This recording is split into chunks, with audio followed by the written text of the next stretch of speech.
Good evening, and welcome to the National Museum of the American Indian. My name is Maria Marable Bunch, and I am the Associate Director of the Museum Learning and Programs Department here at the museum. Thank you for joining us this evening. Our program this evening is Director's Conversation with Steve Inskeep. Before we begin, I want to thank our sponsor for this evening event, which is the National Council of the National Museum of the American Indian, for their generous support of our event this evening. Mr. Inskeep, with Mr. Gover, will engage in in-depth discussion highlighting the museum's major new exhibition, Americans, and the history of Indian removal. Mr. Inskeep is host of NPR's Morning Edition, as well as NPR's Morning News podcast, Up Front, with Rachel Martin and David Green. He joined the show in 2004. Mr. Inskeep says Morning Edition works to slow down the news, making sense of fast-moving events. Known for probing questions to everyone from presidents to warlords to musicians, Mr. Inskeep has a passion for stories of the less famous. In 2003, he received a National Headliner Award for investigating a military raid gone wrong in Afghanistan. He has twice been part of the NPR news team awarded the Alfred I. DuPont Columbia University Silver Baton for coverage of Iraq. In 2006, he received the Robert F. Kennedy Journalism Award for the price of African oil on conflict in Nigeria. He has been a guest on numerous TV programs, including ABC's This Week, NBC's Meet the Press, MSNBC's Andrea Mitchell's Reports, and CNN's Inside Politics, as well as PBS NewsHour. Mr. Inskeep is the author of Jacksonland, a history of President Andrew's long-running conflict with John Ross, a Cherokee chief who resisted the removal of Indians from the eastern United States in 1830s. He is a native of Carmel, Indiana, and attended Morehead State University in Kentucky. Mr. Gover is the director of the Smithsonian's National Museum of the American Indian and a citizen of the Pawnee tribe of Oklahoma. He began as director in December of 2007. Mr. Gover attended Princeton University, receiving his bachelor's degree in public and international affairs from the Woodrow Wilson School at Princeton University in 1978. He attended the University of New Mexico's College of Law and received his Juris Doctor degree in 1981. Following law school, Mr. Gover established a small Native American-owned law firm that specialized in federal Indian law called Gover, Stetson, William, and West, PC, grew into the largest Indian-owned law firm in the country and represented tribes and tribal agencies in a dozen states. In 1997, he was nominated by President Clinton to serve as the Assistant Secretary for Indian Affairs in the United States Department of the Interior. As the senior executive of the Bureau of Indian Affairs, Mr. Gover won praises for his effort to rebuild long-neglected Indian schools and expand tribal and the Bureau of Indian Affairs police forces throughout the country. In 2003, he joined the faculty at the Sandra O'Day Connors College of Law at Arizona State University and served on the faculty's Indian Legal Program, one of the largest such programs in the country. I want to say that questions will be accepted from the audience at the end of the conversation, so let's welcome Mr. Inskeep and Mr. Gover. Thank you. Well, thank you and good evening. We're really grateful you came out on this dark and stormy winter night here in Washington. We're very pleased to have Steve Inskeep here with us. Thank you. To talk about his book Jacksonland. So let's get right into it. So, what is Jacksonland? Jacksonland is a name that I give to a vast swath of the southeastern United States that had been owned, controlled by 5 Indian nations, Native American nations, in the early 1800s, and were not so gradually taken away from them by the United States. And it's a very complicated story involving lots of people, but a central figure in that story is Andrew Jackson, hero of the War of 1812, 7th President of the United States, the guy on the $20 bill, ferocious individual, argumentative, stubborn. One of my favorite facts is that when he was inaugurated, he had 2 lead balls, 2 bullets in his body, and neither of them were from his activities in war. They were from his social interactions. And he was that kind of a guy. And the thing that I learned in studying this was that throughout his career, a central task that he focused on, maybe the central task that he focused on, was shoving Native nations off of their land west of the Mississippi to make room for white settlement. And in particular, because it was the South, white and black plantation settlement. Slaves were spreading across the South or being taken across the South as part of this process. And that was the main thing that Andrew Jackson focused on. I mean, we know him as the hero of the Battle of New Orleans, where he beat the British. But in that same war, he also defeated a rebel faction of the Creek Nation, and as part of the peace treaty, insisted that the Creeks give up millions of acres of land in what is now Alabama and Georgia. There were Creeks who had been allies of the United States. He made them surrender land too. The price of them being on the winning side was losing land. And then as president, he focused on other Indian nations and getting them moved aside. And in the end, the most dramatic, to me, not the only story, but the most dramatic story, and certainly the most well-remembered story of Indian removal of that time, was what became known as the Trail of Tears, the removal of the Cherokees. So you covered a lot of ground there. Yeah. Jackson had allies in Yes. his war with the Creeks, including the Cherokees. And that's a great part of the story. There's a famous battle, the Battle of Horseshoe Bend. You can go see the battlefield. It's in eastern Alabama. It's a national park run by the National Park Service now. Jackson went and attacked Creeks who had fortified themselves in a big bend of the river. That's what Horseshoe Bend is. And they had fled there after Jackson's army had ranged out to burn a lot of their villages in their territory. So it was kind of a last stand for many of them. And Jackson's army attacked them, overwhelmed them, killed hundreds of them, men, women, and children. Unbelievably brutal warfare, but it was a victory. And a vital part of the victory was the Cherokee Regiment, a group of Cherokees who signed up to fight on behalf of the United States and who committed a very brave act. As Jackson's main force was attacking this group in a bend in the river by land, some Cherokees swam across the river, stole some canoes, went back to bring more Cherokees across the river, and caused chaos in the rear of the Creeks. They were heroic, and many of them were killed.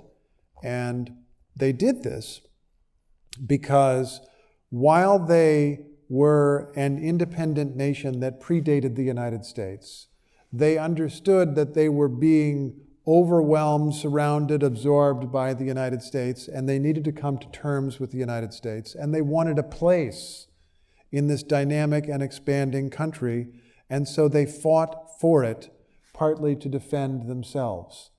In the same way that in really every American war, but especially in some later wars, African Americans deliberately went out of their way to go to war, and part of the rationale was we are fighting for our country, but also fighting for and justifying our own freedom and our own citizenship. And in the same way, the Cherokees in the War of 1812 fought on the American side.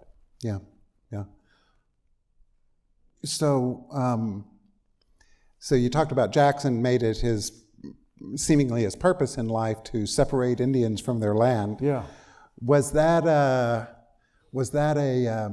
something that he did as a matter of good policy and vision and that sort of thing, or did he have something else to gain from that? I think the answer to that multiple choice question is yes. Jackson was focused on what he would phrase as national security. He was obsessed with it. He believed that it made no sense to have these independent entities rattling around in territory that he thought should rightly be part of the United States.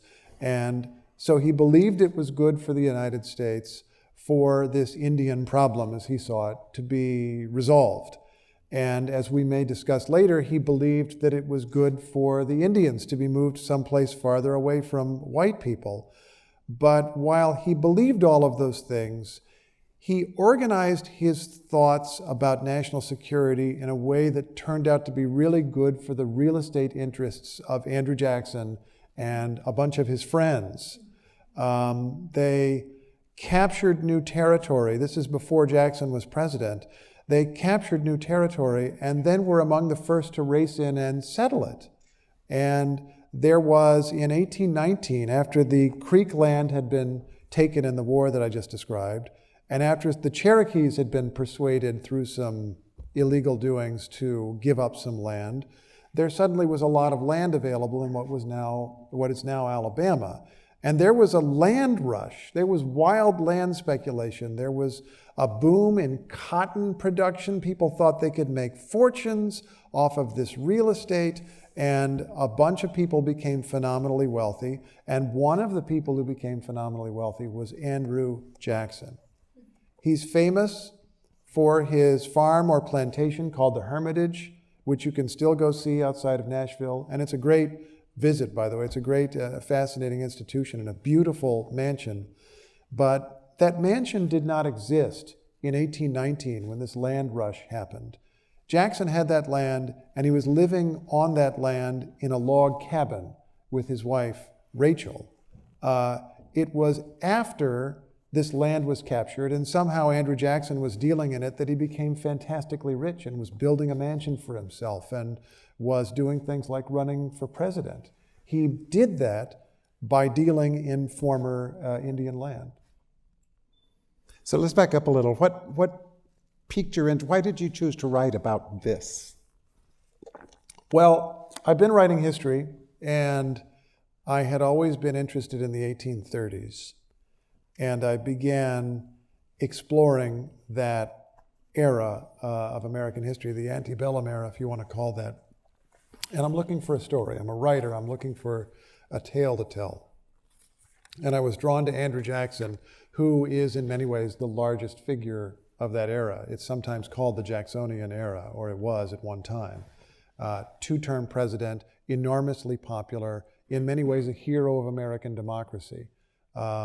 Only white men could vote, but the number of white men who were allowed to vote was expanding drastically, and Jackson was the guy who created dramatic political conflicts that got people to the polls and boosted turnout immensely. He was this huge figure. But then I was thinking about his outsized life and what part of it I wanted to explore. And although there are many battles that this battler engaged in, the thing to me that seemed most visceral and human and that spoke to who we are as a country is the story of Indian removal, the story of the Cherokees, and the story of the Trail of Tears. I remembered that when I was in 7th grade, we did American history, I think in 4th grade, and then again a little deeper in 7th grade, and maybe again in high school. But the only really specific thing I can remember from 7th grade history was one of those little sidebars, one of those little different colored pages in the history textbook that described the Trail of Tears in not very many paragraphs.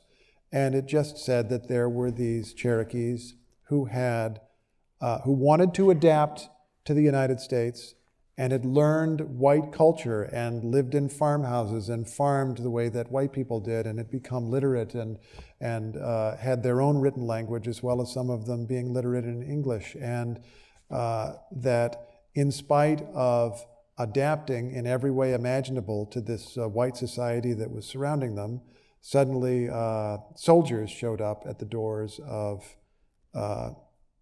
these farmhouses, these cabins, and drove families out and onto the road. And there's something about that that is really, really memorable, that you remember as a seventh grader, even when you forget everything else that you discussed in that whole class. And the text, I can't quote the text directly, but in my memory it pointed out that the Trail of Tears, people said that Andrew Jackson had something to do with it, but we should remember that it actually happened a little after he was president, and it almost seemed to exonerate him a little bit in my memory. So I became curious about that. But I also became curious about who was the protagonist on the other side. Who is a character that was large enough to stand up to Andrew Jackson? And what was the story, the years-long story, in fact, I learned it was a decades-long story, that led up to that well-known march westward? And that's what led me to the other character who's on the cover of the book, John Ross, who was diplomat and then the principal chief of the Cherokee Nation.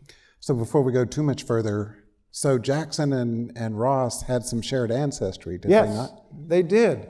John Ross, the principal chief of the Cherokee Nation, was a man of mixed race. And in fact, if you sliced it up, he was more Scottish or Scots-Irish than he was Cherokee. He was 7/8 white and 1/8 Cherokee. He had a Cherokee grandmother. He was the son and grandson of Scottish traders. And they had come, his father and his grandfather had traded in the Cherokee Nation, had been sort of informal British agents in colonial times to the Cherokees, and had aligned themselves to the Cherokees in that way, and also had married into the Cherokees. And so Ross was a distinct member of the elite in that he doesn't seem to have known much Cherokee. All of his writings that survive are in English. That seems to have been his primary language. He was not well educated by the standards of our time, but quite well educated for his time and place. And he was a member of this elite. And he looked in such a way, and his genealogy was such that if he fudged things a little bit, he probably could have gone and just passed in white society and been a white man. His story reminds me of a statement that I guess shocks some people, but I think is just indisputably true, that race is a social construct. We think of it as a genetic thing, and it sort of is, but it actually is how we classify people and how we choose to classify people, or how sometimes we get to choose ourselves. And it seems to me that Ross was in a position where he could choose. And he seems even sometimes to have passed as a white man in circumstances where it was dangerous to be an Indian. But he ultimately chose the Cherokees and chose to stick up for the weaker side, and ultimately the losing side. And we can explore his motives for that. But it is to me a fascinating and moving choice. And he ended up spending decades fighting for the rights of people who were slowly losing their legacy and their rights. And he was fantastically popular among the Cherokee people. By every evidence that we have. As the pressure built for the Cherokees to leave, they simply stayed. They followed his advice to ignore all the demands that they leave as simply being illegal. In effect, they were committing an act of nonviolent protest by not doing anything when they were supposed to be leaving. And in that period, there were elections. Ross had been elected to his position as principal chief of the Cherokee Nation. They had remade the Constitution of the Cherokee Nation to be a little like the United States government. He had won an election, I believe through the legislature chose the principal chief, and he won that election. They were then under such political pressure and physical pressure as the years went on. They couldn't have another election, but they had mass meetings where they would hold votes, and 95% of the people would vote to continue to support him and support his chosen course. People seemed closely attached to him, even though it's not clear to me that he could have gotten up and given a speech in the Cherokee language and said, "I am one of you," but he was understood to be one of them. Speaking of the Cherokee language, tell us about Elias Boudinot. Elias Boudinot is another fascinating figure. He was a relatively young man in his 20s and 30s in the period that we're talking about. And he became the editor of a newspaper called the Cherokee Phoenix. And it is, to me, really one of the remarkable American stories in journalism, this newspaper that the Cherokees started. It is, as I understand it, the first occasion on which a native nation published their own newspaper and said, we're going to speak of events through our own voice and not rely on sympathetic white people to tell our story, and they're sympathetic but sometimes misguided and racist, or just not our way.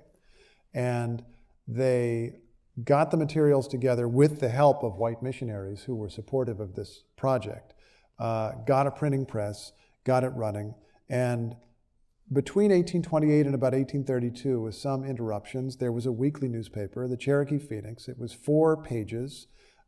Each article, or most of the articles, were in both English and Cherokee down on the page, the written Cherokee language that had been developed by Sequoyah alongside the English. And they would comment on news events within the Cherokee Nation, murders, murder trials. They would comment on political developments as the state of Georgia, which was the bulk of the remaining Cherokee land, pushed against them and tried to throw them out.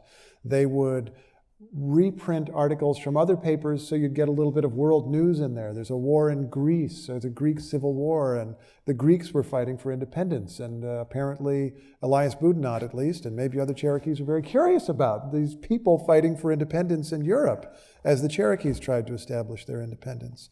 And this paper didn't have a very large circulation. I think it started out with a circulation of a couple hundred. It must have expanded. But it had phenomenal influence because many of those copies would be mailed to the editors of other newspapers across the United States. This is a practice of spreading by exchange. You'd send a copy of the paper to the National Intelligencer in Washington, and they would send a copy of their paper back. And the great thing is they might read your paper and find an article of yours interesting and just reprint it in their paper. So it's kind of like somebody with a really interesting Twitter feed, and everybody starts retweeting your stuff. Or, the Huffington Post or whatever, where some of their business is kind of taking other people's articles and rewriting their twist on the article and putting it out there. The media worked just that way in the 19th century, except slower. And in this way, the Cherokees spoke for themselves. And this, to me, is a really important part of the story. As I said, these are the years when American democracy as we know it is taking some of its present form. And it's becoming less of an elite occupation, and it's becoming more small d democratic, and more people are participating. And the media is getting louder and more diverse and more raucous, and elections are becoming much more real. And the Cherokees were part of that and added to the democratic tradition because they were among the first minority groups of any kind to speak in their own voice in a newspaper. I believe there's an African-American paper from a few years earlier, like 1827 in New York City, that published briefly. But they're right there at the very beginning, the Cherokees are, of adding to that political diversity. And the Cherokees were also fighting in Congress because there was a bill called the Indian Removal Act, which was supposed to facilitate getting people west of the Mississippi. And the Cherokees were lobbying that way, and they were reaching out to white constituencies who had more power and seeking allies. Missionaries had been sent to the Cherokee Nation to convert the heathen, which is the way that people would speak then of non-Christian peoples. And they'd been very successful. A large part of the Cherokee Nation was Christian.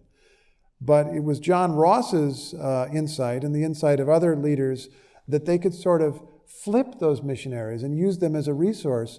They became ambassadors back to the larger white world and helped get the word out and organize letter writing campaigns, petition campaigns, articles in newspapers written by white people in support of basic Indian rights. But many of the Cherokees were, in fact, Christians at this point. Yes. I can't give you an exact number, but yeah, they had grasped in every way, good and bad, white civilization as we know it. And I don't mean all of them. When you see, of course, this is before photographs. When you see paintings of Cherokees from the period, some of them are dressed in traditional Cherokee dress, and some of them are, including John Ross typically, are dressed indistinguishable from prosperous white men. And they took up the white form of agriculture, or European, let's say. That seems a little less distasteful to me. The European form of agriculture and the European form of home building. Some of the more prosperous homes looked like the plantation homes of white plantation owners, which is another thing. They also participated in the practice of slavery. And a number of elite Cherokees owned slaves. This is in the South. It's in Georgia, it's in Tennessee and South Carolina and parts of Alabama. And they embraced every part of white culture, from the religion right to slavery and everything in between. So a lot of times the story is told, there are any number of ways you might tell the story of the Trail of Tears. But one of them is that Andrew Jackson was just a very evil, evil man who foisted his will upon an otherwise innocent country. And the Cherokees were the victims of this. So how true is that? I think that would oversimplify it. I think there's a lot more to be said for his motives, not all of it good. And I also would not agree with the idea that he foisted anything on an innocent country. He was operating in a democratic society, and he was responding to the will of the masses as well as influencing and shaping that will as a particularly effective democratic actor. There was in American society then this very fascinating, strange, and sad relationship with Indians and Indian culture.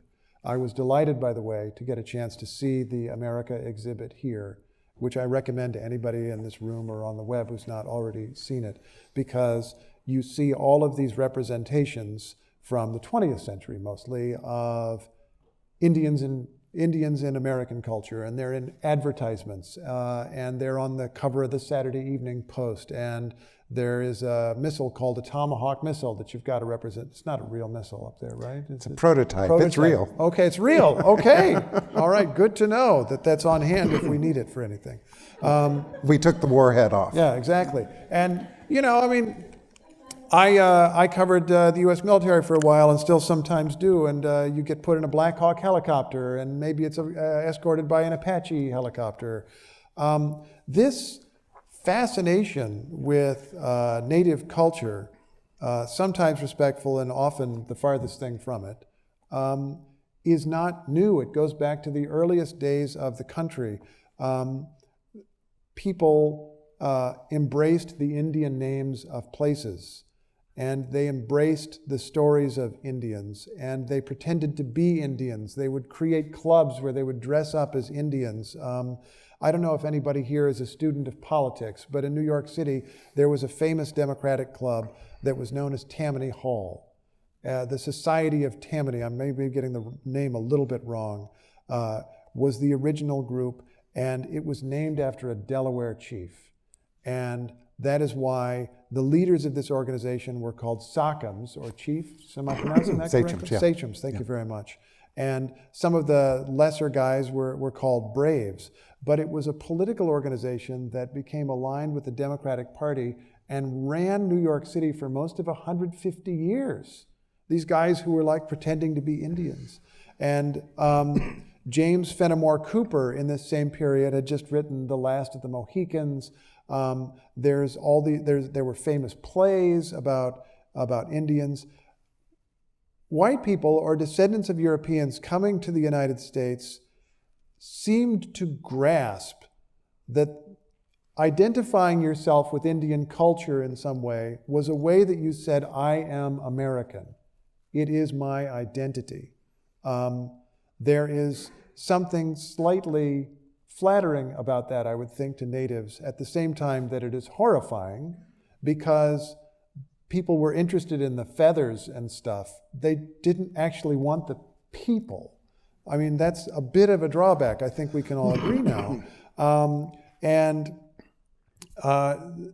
So people would have this narrative about natives, even people who felt sympathetic toward them, that, you know, it's just very sad that they're inevitably being destroyed by our progress.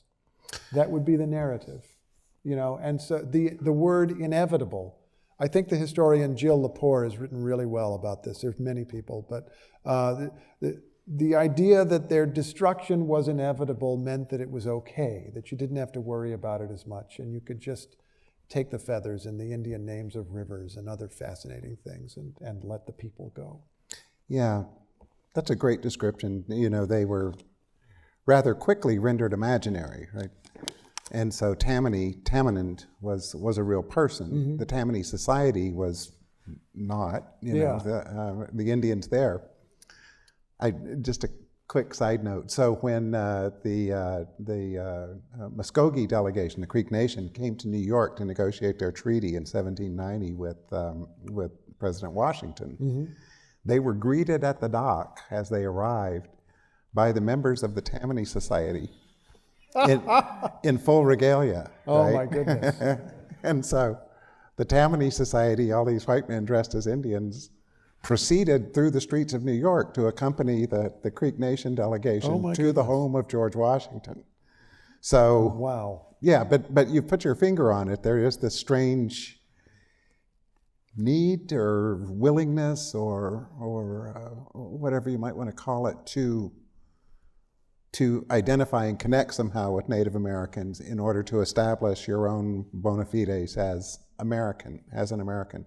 So, for example, I live in Virginia now, and the best thing a white Virginian can be is a descendant of Pocahontas, because that makes you like, you know, you are the real deal. Yeah. And so it's kind of the same phenomenon, and it's one that we're interested in. We play with it a little. So you're a Pawnee citizen, right. I think I said. So when people find out your native background, do they just volunteer the Pocahontas thing to you? Like, oh, I'm a descendant of... Not everybody, but yeah. Not everybody, happens. okay, good. All right. They are actually much more likely to tell me, well, I'm part Cherokee myself. Ah, yeah. So why do you suppose that is?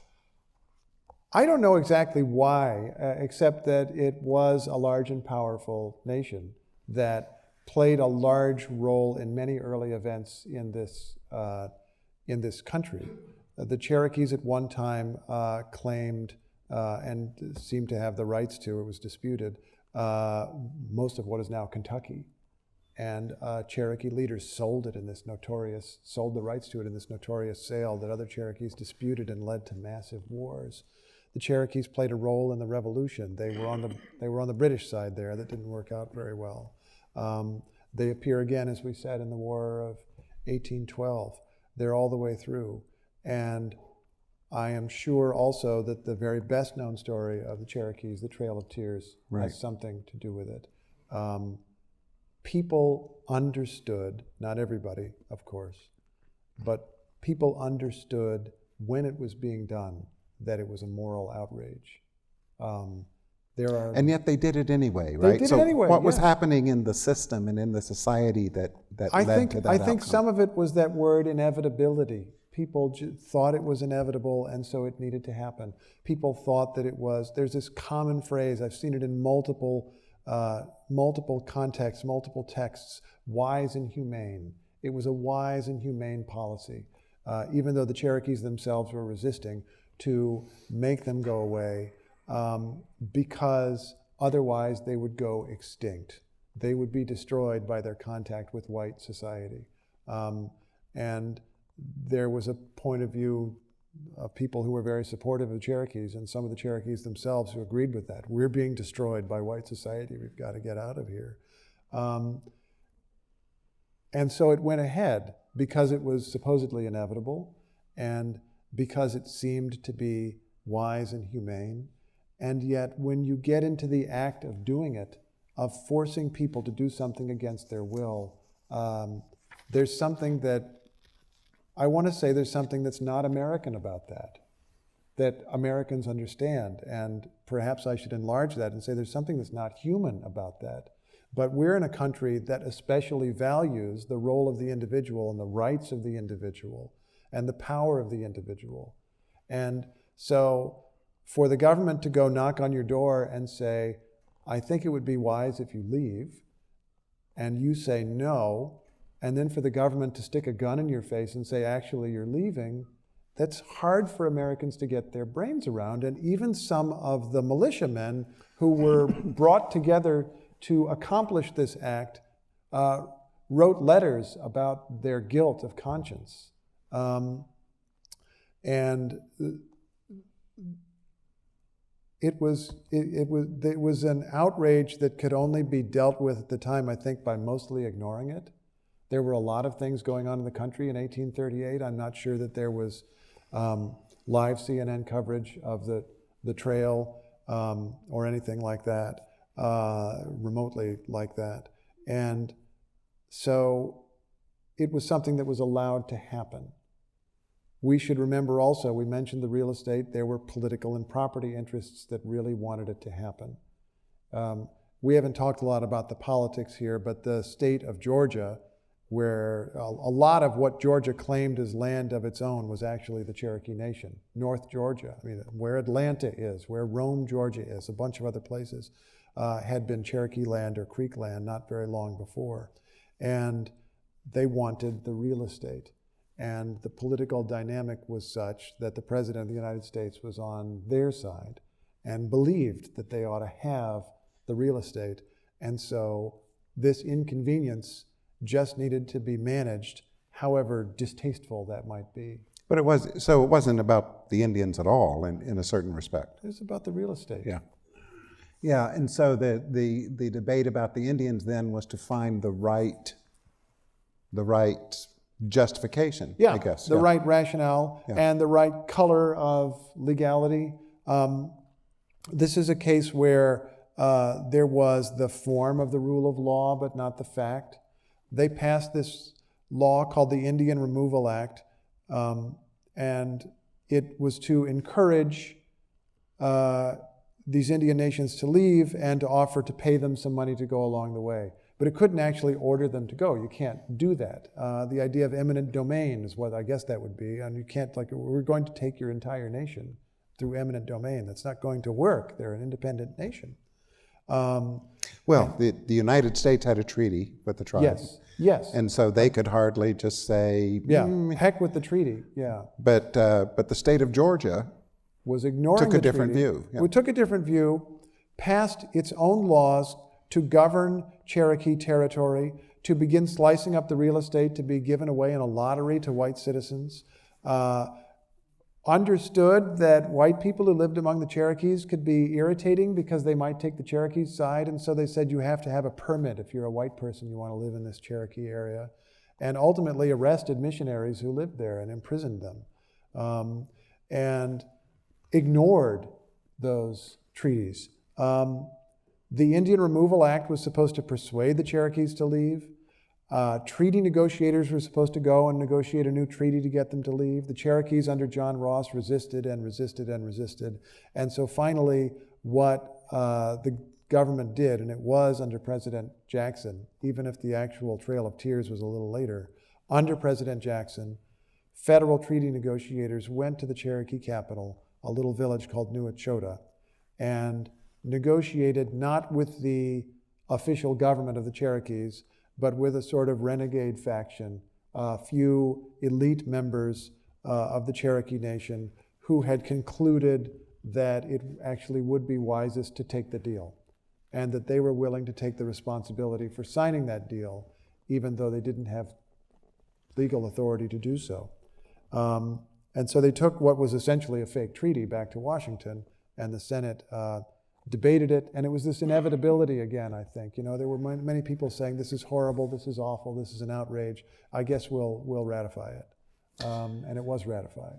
So you picked up a phrase from de Tocqueville, the American love of formalities and legalities. Yeah.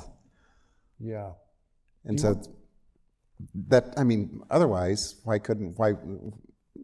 the treaty was there, the former treaty. Yeah. And so somehow, even though the objective was clear, to break the treaty, they had to do it just in a certain kind of legal way, right? Yes. And I think it gets back to that American idea of individual freedom and of liberty and of equality and of fairness. We believe that stuff too much to just go and steal things. But apparently, we collectively at that time did not believe in it enough to do more than pay formal obeisance to it, if I'm saying that word correctly. Tocqueville points out in an amazing passage in Democracy in America that the Spaniards came and settled much of the New World and were brutal and ruthless and cruel to the Indians, but never succeeded in exterminating them or making them go away. And in fact, in the end, they intermarried with the Spanish, and they are a large part of Latin American society today. If you go to a country like Colombia, the vast majority of the population is called mestizo, which is a mixture of Spanish colonial ancestors and Indians. They're still there, and they're running the country.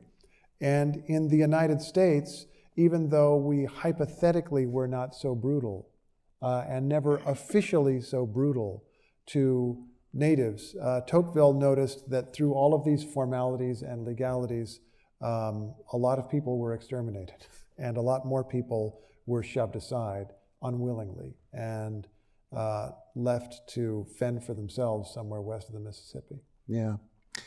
So back to the passage of the Indian Removal Act. So it wasn't, Jackson was in fact acting upon a democratic urge, and the country was basically urging this outcome. There was a demand. I don't know that everybody was demanding it, but certainly a lot of Southern power brokers wanted that real estate, and large parts of the rest of society believed that it was inevitable.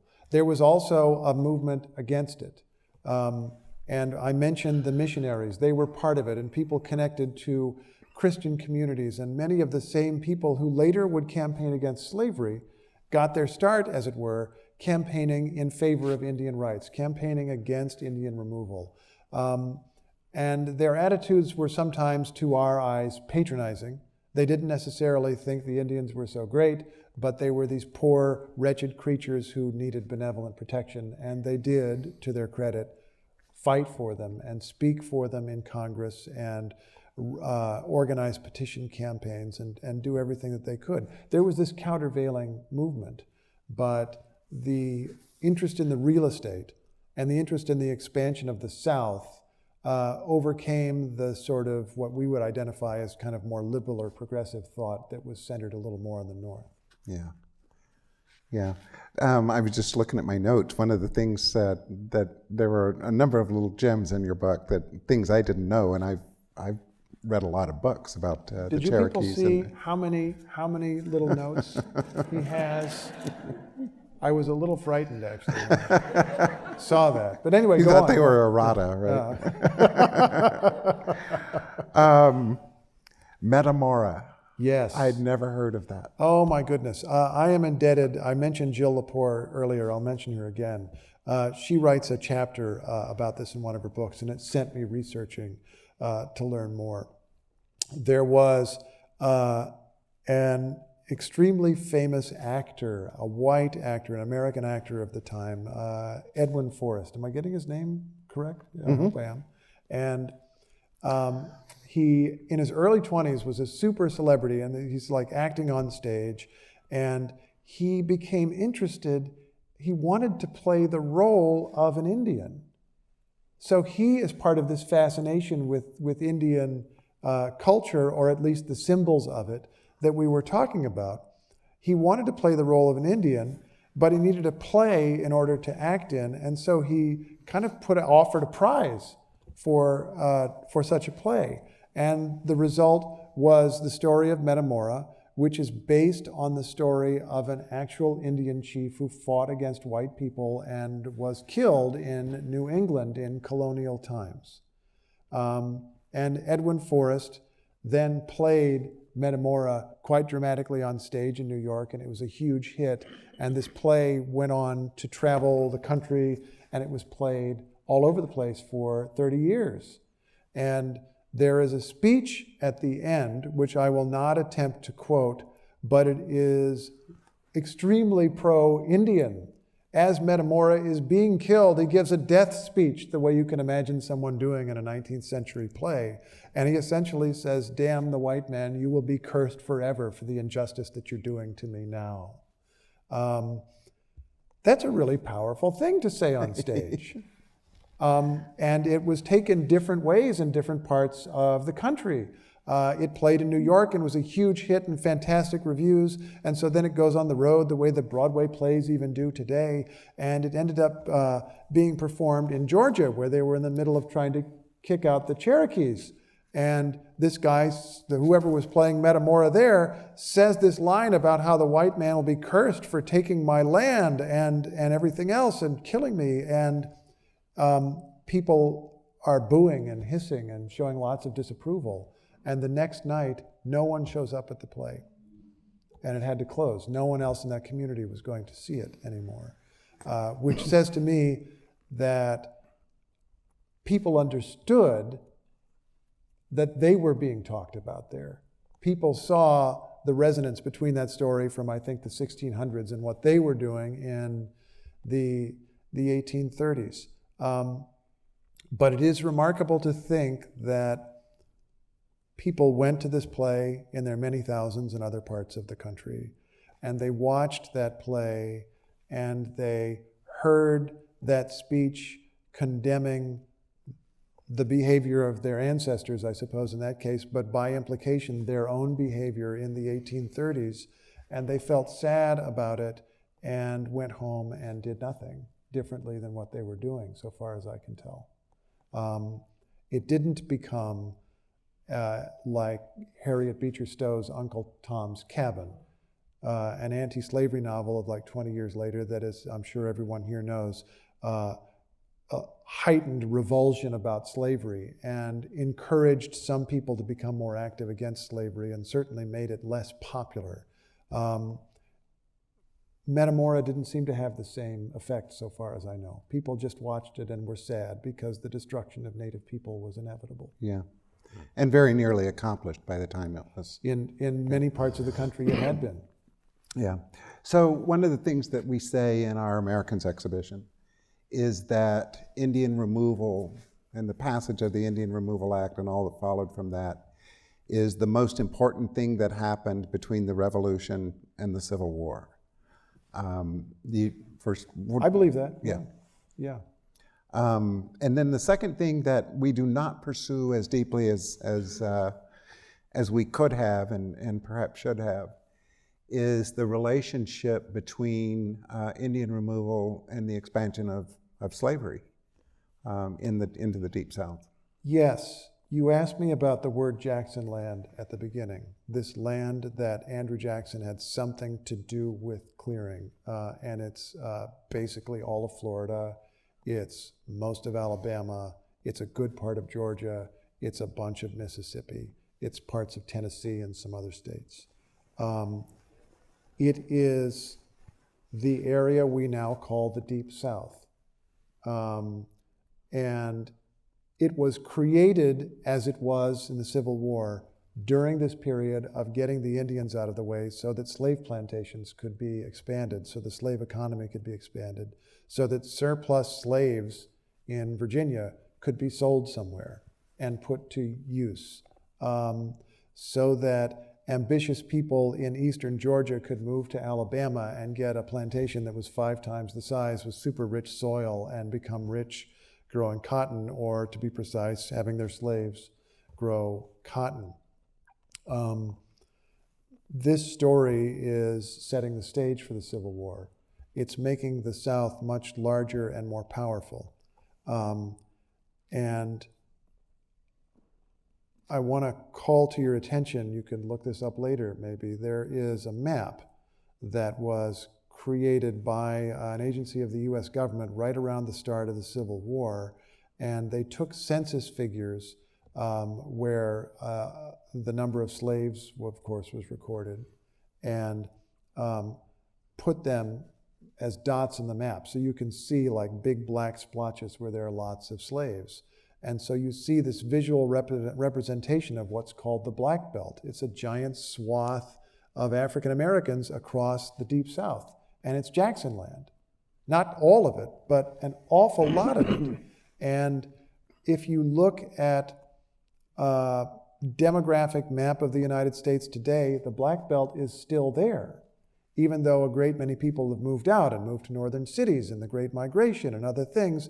Those are still the areas where there are concentrations of African Americans in the Deep South today. And this was a huge act, a defining act of American history. When people began the Montgomery bus boycott in the 1950s in Alabama, saying that after Rosa Parks' arrest for refusing to sit in the back of the bus, they weren't going to do this anymore. That was in Jacksonland. That was in the capital city of a state that almost entirely was formed of land that Andrew Jackson had obtained, knowing that the people who would settle it or who would direct the settlement would be white slave owners like himself. I mean, it was understood what was being done. And the economic reality of why it was being done is that there was a demand for cotton and a supply of slaves, and you had to put those things together somewhere. And Jacksonland is where it was done. I don't what if very often about history, but it led me to this thought, which is, shouldn't the North have seen that by enriching a new and powerful part of the South and built on a slave economy, that this final conflict of the Civil War was made even worse than it might otherwise have been? I'm not sure that people quite fully understood it as it was happening. There was, throughout this period, growing tension between the North and South, which was increasingly focused on slavery. That was the fundamental difference all along, although sometimes it was dressed up in other issues. I think there was an impression in the early 1800s that the South would have its expansion and the North would have its expansion. I've read really interesting work from 12 or 14 years ago called, I believe, Slave Nation, which goes through a lot of the early debates of the Congress that existed before the Constitution and also after the Constitution, and what was their intent. And maybe you guys have learned, I'm sure you guys have learned, about the Northwest Ordinance and declaring that north of the Ohio River there should be no slavery. As the country expanded to the west, there was this kind of dividing line that was the Ohio River. North of the Ohio River, there should be no slavery. And what this book illustrates is the flip side of that was also true. It was understood that south of the Ohio River, there was going to be slavery, and that was where the South was going to have its expansion. And so in the late 1700s, early 1800s, it seems to me that that was understood to be part of the deal, that they were going to get theirs, and that because the nation was kind of constantly putting off any reckoning with slavery, that was okay. I think a little later, in a period that I've since been researching, it became intensely interesting in a way that I think people will find to be really modern, because when there was a new Southern state, there were two new Southern senators voting for pro-slavery interests. And the people of the North were increasingly bothered by that. And there was a provision in the Constitution that allowed Southerners to count 2/3 of their slaves toward their population, which gave them more electoral votes when you vote for president. And people in the North were bothered by that. And then the converse began to happen, and the North grew in population, and it got more votes in the House of Representatives and more electoral votes, and the South became bothered by that. And then as the country kept expanding westward, each side was wanting either to get more territory, free or slave, or prevent the other side from getting territory. We've just gone through this entire election where there's been this whole debate about, well, are rural voters overrepresented because they get 2 senators for mostly rural state with very few people in it compared to California? How about the way the House districts are drawn? Is that entirely fair? We're having versions of the same debate. Yeah. It was accelerated by this settlement that we're describing in Jacksonland, and that set up later conflicts that not only made the Civil War worse, but actually helped to bring it about. Neither side trusted the other to let the other have full control of the government. And finally, when the South realized that the North had so much population and power they could just elect their own president without consulting the South at all, they seceded and started the Civil War, which was fought in large measure on this land that we're talking about. And to the extent that it wasn't, I mean, troops from that area were fighting in Virginia and everywhere else that there was fighting. So last question, and then we'll see if members of the audience would like to ask something. I don't know quite how to put it, except that as I found myself in reading the book and other books about this period, really finding all these links to our contemporary politics and our contemporary culture, I suppose. How do you think about that? I mean, that Jacksonland is still a thing, really, right? Yes, yeah. It's still a place, and I drove around it as part of my book research, and I was driving down this road in Alabama, and all of a sudden there was a huge face of Andrew Jackson in front of me, and it was a billboard for the Jackson National Bank in a town in Alabama. I mean, it's a large part of the culture there. I was writing this book and then having it published right around the time that the Treasury Department was making the decision to get Andrew Jackson off the $20 bill or move him around to the back and put Harriet Tubman on the front. And Andrew Jackson did not actually have very many public defenders then. Donald Trump came about a minute later, but he didn't have very many public defenders then. But I heard muttering. People in the South took it personally and felt that this was just a way to insult them. And why do they always focus on the negative about this, great man? It really bothered people. And so in that way, it's still part of our politics today. The question of who gets to be an American and who doesn't is a question we're wrestling with right now, and people were in their early stages of wrestling with it then. Yeah. The question of what does equality mean, we're wrestling with that the same way, and we're wrestling with it over this landscape that was created then and has influenced us ever since.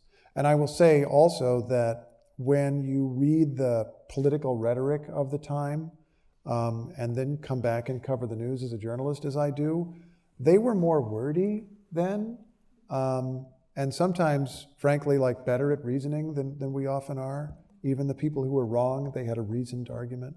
But some of the patterns and claims and paranoias and conspiracy theories are very, very similar. The Georgians had this particular way of being very aggressive, while their rhetoric was all about everyone's out to get us and we're under threat. You know, we must destroy other people because we're about to be destroyed. And I find that very familiar rhetoric in a great many different periods of American history. And I've come to think of our modern politicians that they are often learning from past rhetoric and picking up past rhetoric without even realizing they are doing so. Maybe they arrive at those conclusions because politics kind of gets passed down from hand to hand, and there are politicians who learn from older politicians, and there are consultants, and people read books. Maybe it is that, as we said, the landscape is the same and the demographics of a state are similar and you appeal to people in a certain way. Maybe it's just that human nature is pretty consistent, and people who want to be leaders in a democratic society, some of them reach for the same tools to address or manipulate the same kind of human beings as existed in the same spot 150 years before. Yeah, well said. There's a microphone in the back of the room. You must use it, or the people who are listening online will not be able to hear your question. But if anyone would like to pose a question, please feel free.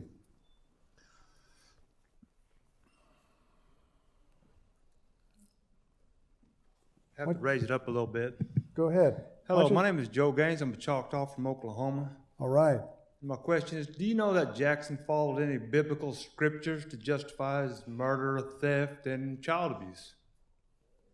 Thank you for that question, and I am glad to hear from someone of native identity in the audience. Jackson was considered a pious and religious man. I don't think that he quoted scriptures a lot. I'm not able to come up with a specific example where he quoted scriptures to justify Indian removal specifically. I think that he would phrase his reasoning more in terms of national interest and also of honor. And he persuaded himself that it was morally good for the Cherokees for them to go. They were being destroyed by encroaching white settlers. They were being destroyed by the white man's whiskey. They were being destroyed by unequal trade with white people. They would better have their own culture off somewhere else. He persuaded himself that that was true, and there were some Cherokees, to be fair, who agreed with him, the Cherokees who signed the treaty. But he was also brutal and ruthless in a way that would be hard to reconcile, actually, with a lot of biblical texts that he was said to have read. There's a private letter in which he's very mad, as he often was. His correspondence is amazing because he just gets so mad he can barely write clearly, and he continues writing until he's out of paper, that it just goes off the end of the page. And there's a letter he's writing to a friend where he's mad that the Cherokees are resisting his perfectly reasonable offer to give up their territory and move somewhere else, which they don't want to do. And he's particularly mad that there's a white lawyer who's representing them before the Supreme Court, and there are other white people who are speaking up for them. And he says, I have done everything I can for these people, and I leave them now to their annihilation. Wow. And it's on them. It's their fault. It sounds like the papal bull from the Catholics sent to Hispaniola. Are you familiar with the papal bull? No. Where it says something to the same effect. I have come to your land and I have tried to help you and give you all the aid that I can. And if you do not follow it, therefore any harm or pain that I do to you will therefore be your fault. Yeah. It literally says that, papal bull. There are circumstances where maybe that's justified reasoning. If there's a burning house and a firefighter is standing at the door of the burning house and you try to walk in and the firefighter says, don't go, I can't protect you if you go in there, that's at your own risk. That's reasonable, that sounds right to me. But if you put a gun to somebody's head and say, give me your wallet, because if you don't, I'll kill you and it'll be your fault, that's not so good. Yeah. All right. Thank you very much. Thank you, sir. Appreciate it.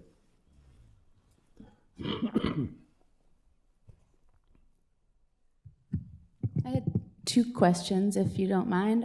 One is, you mentioned the Hermitage, and I was wondering if you've been there, or if you'll speak there, if they've been receptive to your book, and how the interpretation at a museum about Andrew Jackson maybe has changed over the years. I can take that question and then take your next question. What's your name, by the way?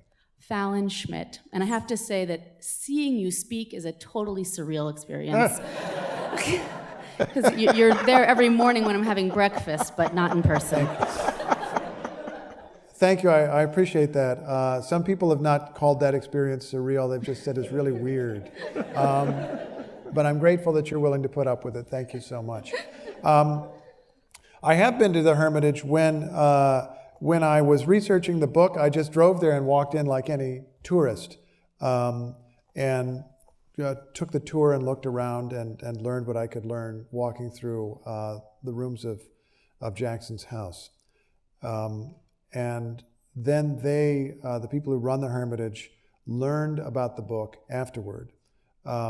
And I'm grateful that in spite of it being very critical of Andrew Jackson, they decided to embrace it, because it arrived at a moment when the people who were running the Hermitage understood that they could no longer hold up this man as a totally unstained saint, national saint, or whatever, that the reality was a little too overpowering to deal with that. And they made a conscious decision that they should deal with this in a more forthright way. Now, they had always acknowledged the Trail of Tears. There was a film that you saw in 2014 when you went in, and I think Martin Sheen was the narrator. And there are a few sentences about the Cherokee removal, and then you move on to other things in Jackson's very large and crowded life. It was acknowledged, but not dwelt on. And I think that they've now understood that they need to dwell on it a little more. And one of the things that they've done, this sounds like bragging, so forgive me, but they redid the film, and it is now narrated in part by me. And some other people who've written things about Andrew Jackson, who know a lot more than I do. And, I think from the perspective of looking at a native perspective, they also interviewed some Cherokees. I think it's a better film than the one that was there, and it deals with it in greater length. I think that if you were a Cherokee, you might watch that film and still wish there was a little more on that. But they've moved it in that direction, and they've enlarged and changed their exhibitions, so there's a little bit larger representation of the interactions that he had with Indians, and also the interactions that he had with slaves as a slave owner and as the founder of the Democratic Party, which as one of its almost founding principles was reaching out for the support of the planters of the South, which meant either actively supporting slavery or trying to keep any opposition to it quiet and just kind of hope it goes away. What was your next question? The next one was, you had mentioned how Indians served in the Revolutionary War, and I was wondering about the Civil War, where if they fought against each other on both sides, or how that worked. Well, there's a Cherokee story, and I suppose with every single Indian nation there'd be a little different story. The Cherokees were divided in the way that the larger Union was. By then they'd moved to what is now Oklahoma, of course. And John Ross was still their principal chief more than 20 years later. And he was an advocate of staying in the Union, and he lost that political contest. In that way, I think of him in a way similar to Sam Houston, who was one of the founding figures of Texas, who was a senator, I believe, at the time of the Civil War and opposed Texas seceding and lost that battle. And John Ross lost that battle with the Cherokees. They were in what is now Oklahoma. They were next to a couple of slave states, and they had been slave owners themselves, and they sided with the Confederacy. The bulk of them did. And Ross, even himself, in an effort, I think, to stay in charge, sort of went along with the secession up to a point. But when it became possible later on, he declared more forcefully for the Union and effectively led the Cherokees back in. And after the war, he died while negotiating a treaty to get the Cherokees back into the good graces of the United States. It will not surprise you to learn that the price the Cherokees paid for fighting against the United States was the same price they paid for fighting for the United States, and for everything they did, they signed the treaty and they gave up some of their land. Thank you. See you at breakfast. All right. Thank you.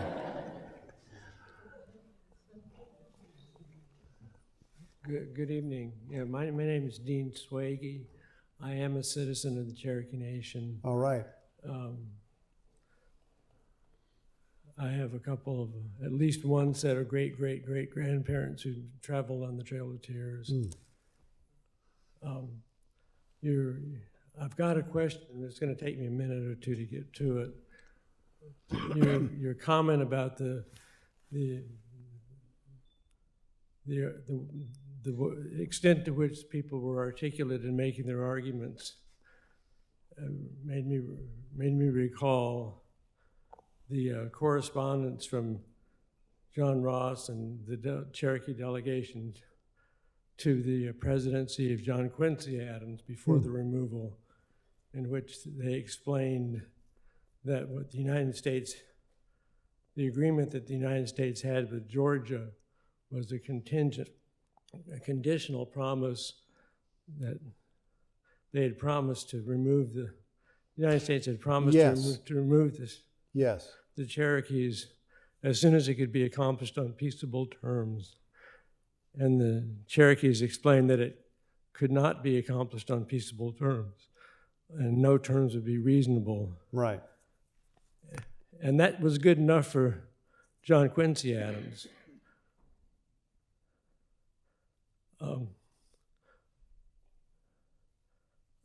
Your book, I really enjoyed your book. Thank you. I'm kind of surprised that there are a lot of things to discuss tonight.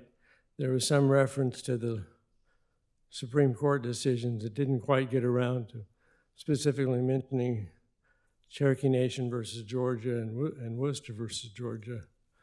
But I think Kevin will agree with me that those cases, particularly Worcester versus Georgia, gives us one of the best things about the body of federal Indian law, which is the principle of retained inherent tribal sovereignty. Yeah. But my question for you is about the Battle of Horseshoe Bend. I never heard about this in high school or college. I actually heard it, the first time I remember hearing about it was being told the story by a Cherokee medicine man.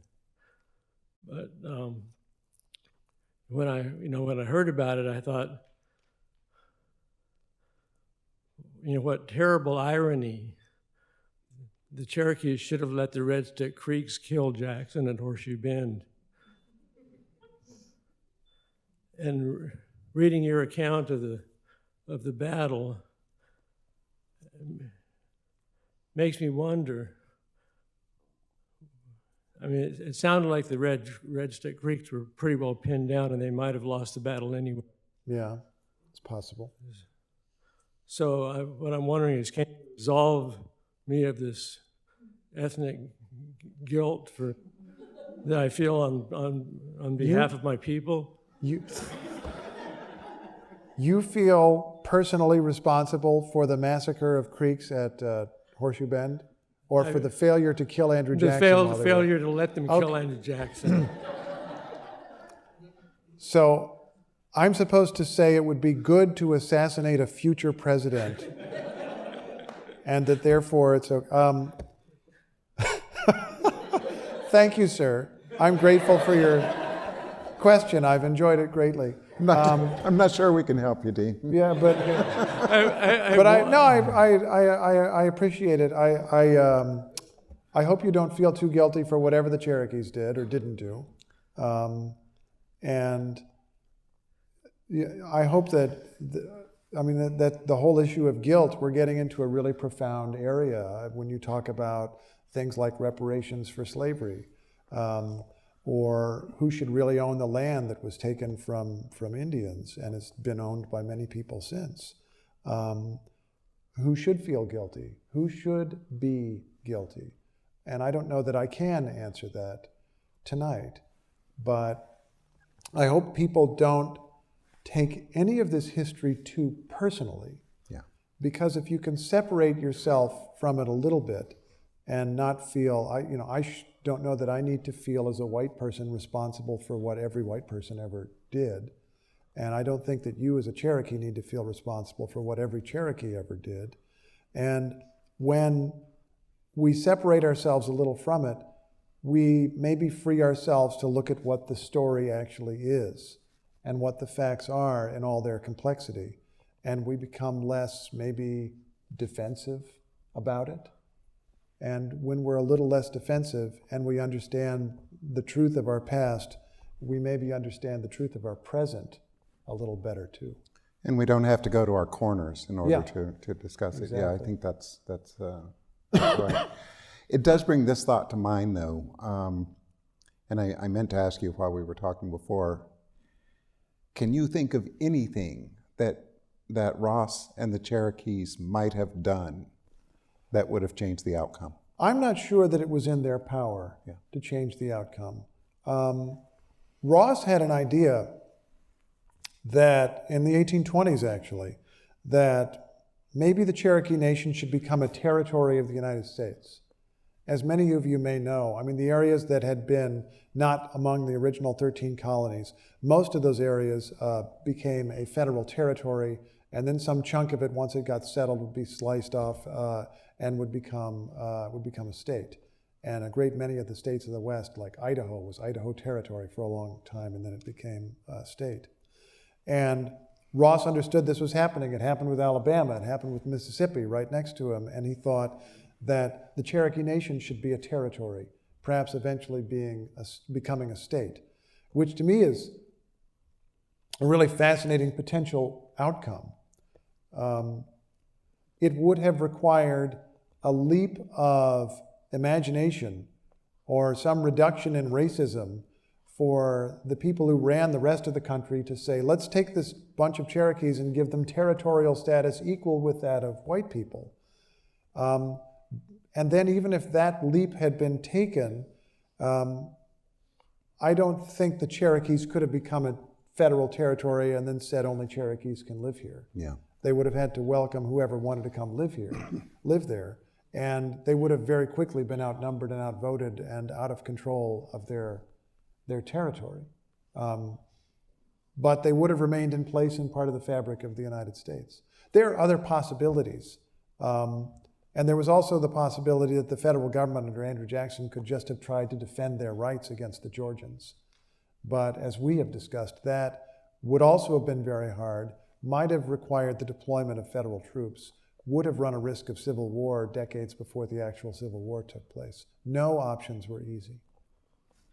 And something else I wanted to be sure to say is that the Cherokees survived the Trail of Tears, and the Cherokee Nation of Oklahoma is certainly thriving, especially over the past few decades, and the Eastern Band of Cherokee Indians is also doing quite well, and you visited there. Yes, there's a giant Harris casino there now. And actually, but I joke a little bit about that, but the story to me in some ways is quite powerful. There is an Eastern Band of Cherokees because there was a limited number of Cherokees who at the time of removal refused to go. and retreated further into the hills of what is now Western North Carolina, I guess what was then Western North Carolina, which was in many ways the Cherokee heartland of heartlands. And ultimately, through a complicated series of events, were allowed to stay. One of those events being that a Cherokee who was accused of killing a couple of white soldiers was executed by the Cherokees for that crime. And in exchange, the remaining troops stopped chasing them. And so they hid in the mountains of North Carolina for a long time. They had difficulty protecting themselves from white settlers. They ended up naming a sympathetic white man as their chief, actually, as a part of trying to be protected. Some of them fought in the Civil War on the Confederate side because they were in the South. But they spent a lot of time effectively in hiding or just trying to kind of duck and not be too noticed there. But now things have changed to the extent that Cherokee is a tourist town where Indianness is marketed, and there are like big wooden statues of Indians, and you can go into a tomahawk shop, or you can go into a quilting shop, or you can buy all kinds of things, which is a little garish actually, but it's kind of fun that people can be out in public with some representation of their culture and don't in any way have to hide who they are. And they share this town with migrants from Latin America, apparently, because there was in the middle of town a church that offered services in Spanish. Yeah, I saw that. You know, and you have all these tourists who come and stay at the giant casino and do whatever they do. And there's just lots of different kinds of people who are coming and going from this Cherokee place, where there are still some people who live as a unified group of about 15,000 people and are citizens of the United States and can be participants in our broader national life, but also have their own powers and their own amount of sovereignty and can elect their own officials and do their own things. So One other comment before I yield the microphone here. At the exhibit here on the removal on the Trail of Tears, which I enjoyed visiting a couple of weeks ago, unless I missed it, I don't think there was any mention of the band that that hit out and The Eastern Band, you mean? evolved into the Eastern Band of Cherokees.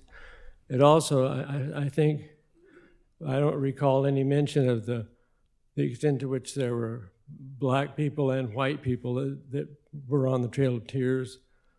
I remember, and I don't know how well that's documented, I do remember, I've told Kevin this story before, my grandfather on my mother's side of the family, my white ancestors, was a real history buff in Pryor, Oklahoma, and a member of the local historical society. And I remember being in my grandparents' house once and reading some of his papers, and there was a story from the Pryor Historical Society. There was a story of one of the first nights or evening of rounding people up in the stockades at the beginning point of the Trail of Tears, and it was a story of a white woman who had shown up, ridden into camp, ridden into the stockade, because the man that she loved was there, and she was going to be there with him to make the trip. And I think that's the kind of story that ought to be more widely known. yeah, I agree. And I talk about this a lot, Dean, that all of these stories, almost any story, any important story in American history, can be told through a variety of lenses. And one of the challenges that museums face, this museum, the American History Museum, the African American History and Culture Museum, face is it's almost as though we've been assigned lenses to look through. And we're not particularly good at telling a story in the way you just did. But I do think that, you know, the first step in getting better is being aware that you have this problem. And we are aware, and we would like to tell stories, more stories in that fashion. And so, in a sense, our story of the Trail of Tears was a missed opportunity there. But it's one that we'll come back to and try to tell in a more inclusive way. Sir, you've been waiting patiently. This is the last question. Good evening. I have a hard time hearing. I don't have a question, but I have a couple of suggestions for the museum people.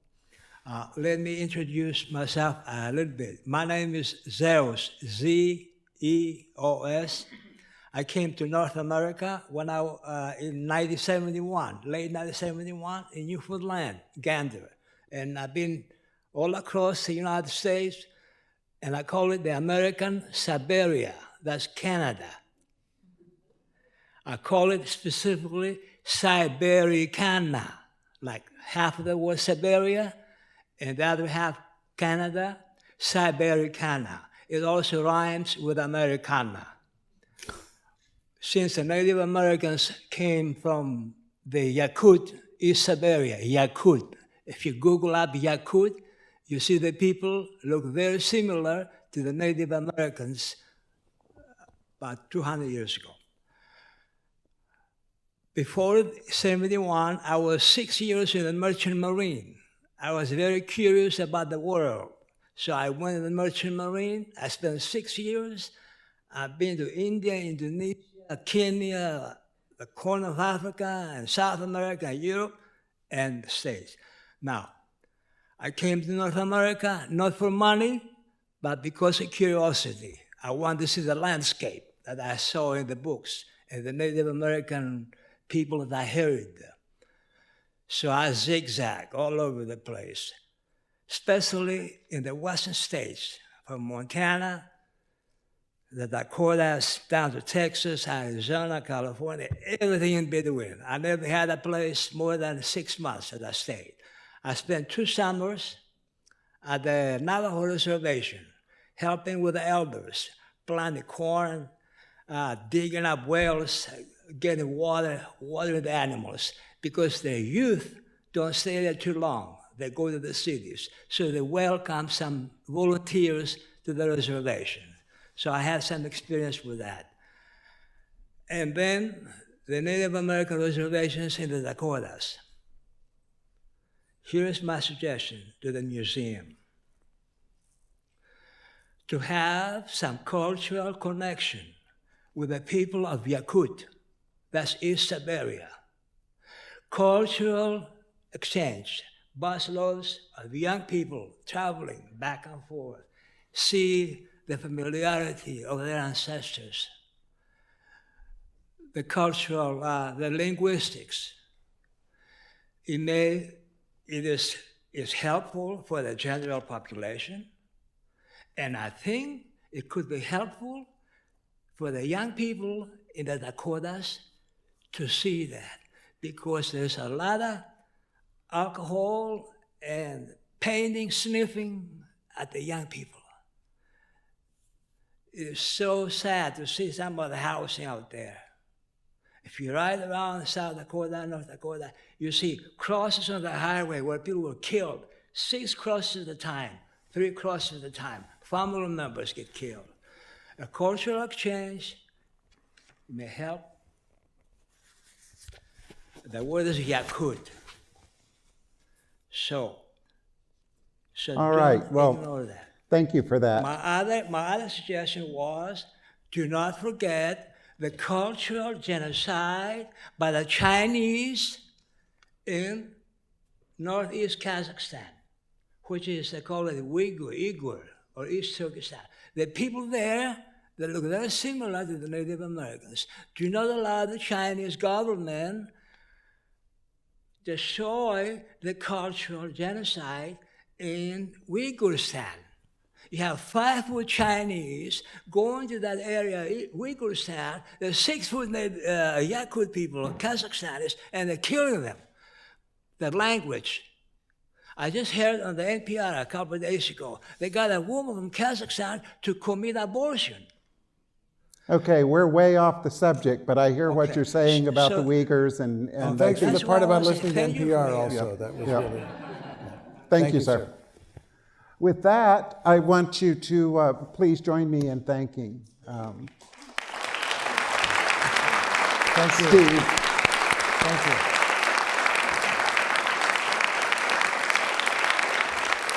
Thank you very much.